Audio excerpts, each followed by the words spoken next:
It rubs the lotion on its skin. It does this whenever it's told. It rubs the lotion on its skin, or else it gets the hose again. Yes, you will, precious. You will get the hose. Now it places the lotion in the basket. It places the lotion in the basket. Put the fucking lotion in the basket!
You all are gonna leave right now!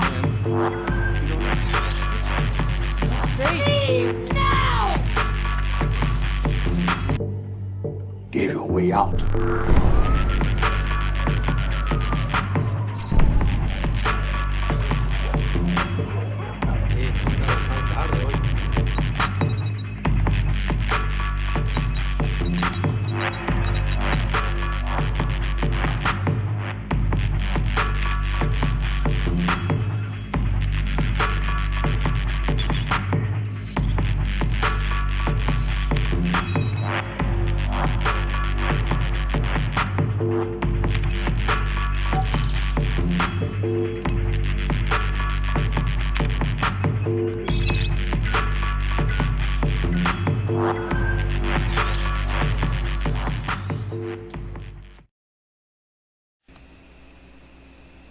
If the American people ever allow private banks to control the issue of their money, the banks and corporations that will grow up around them will deprive the people of their property until their children will wake up homeless.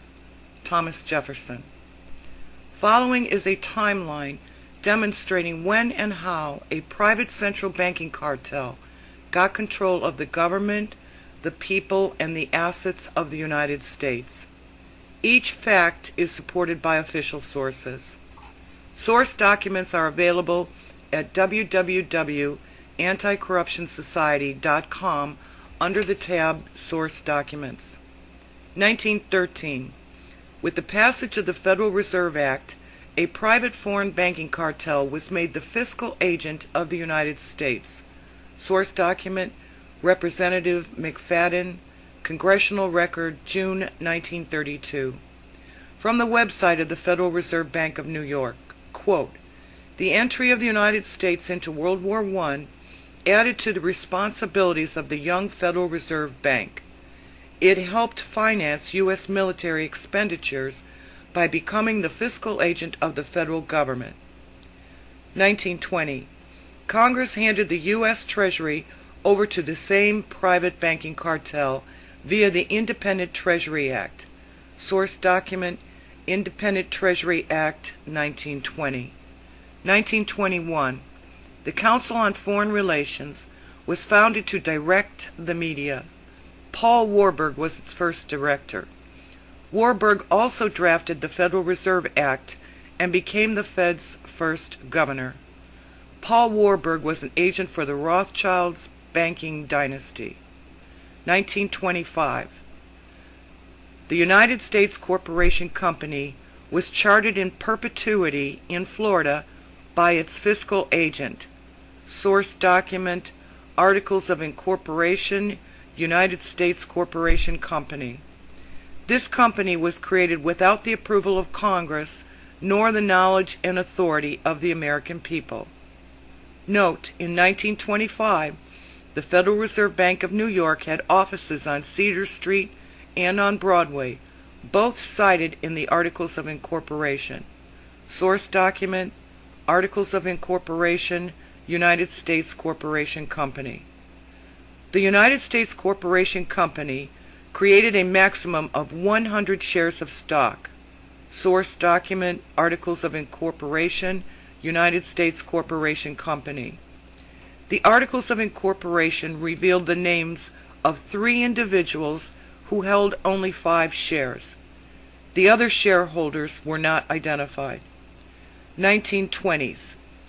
The U.S. Treasury was raided by the private Federal Reserve Bank, who then caused the Great Depression and bankrupted the United States Corporation Company. Source document, Representative Louis McFadden. Congressional Record, June 1932. 1933. A state of emergency was claimed, and Congress gave the President unconstitutional emergency powers. Source document, Congressional Record, March 1933.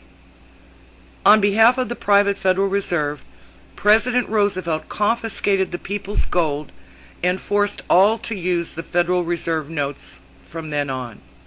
Source document, Congressional Record, March 1933. The Federal Reserve is a private corporation.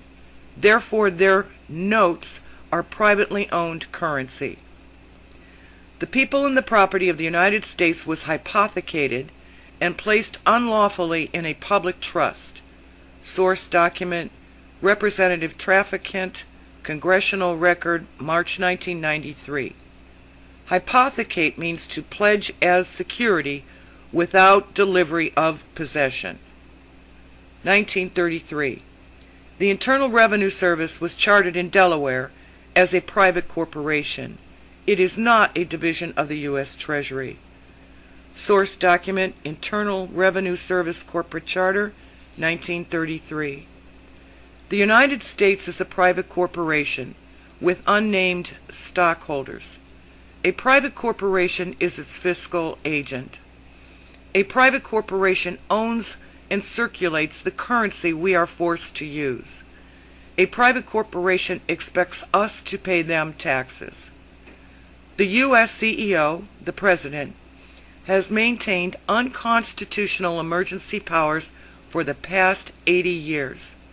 Source document, Senate Report 93549 and Continuation of the National Emergency 2012-2013.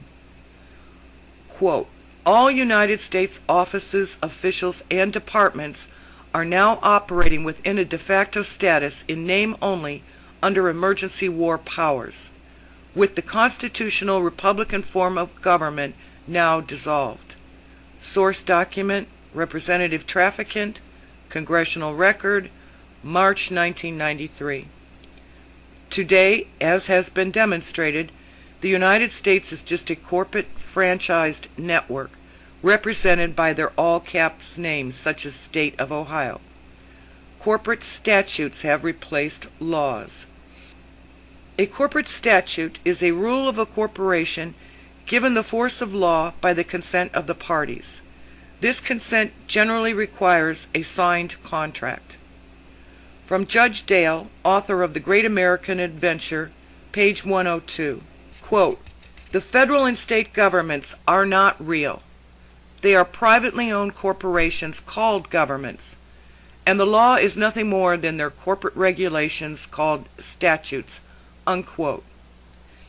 As corporations have no souls to save nor bodies to incarcerate, they are just dead legal structures.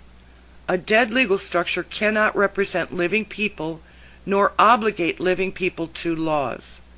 Therefore, a corporation cannot be a sovereign government. It can only be a legal structure for commercial contracts, which is all the so-called United States government franchise network is.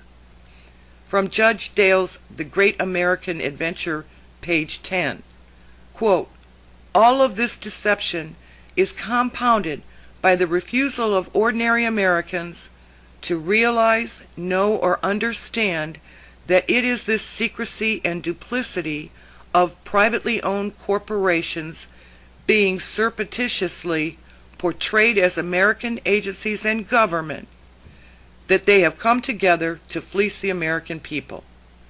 For more information, read Judge Dale's The Great American Adventure. Free online at anticorruptionsociety.com.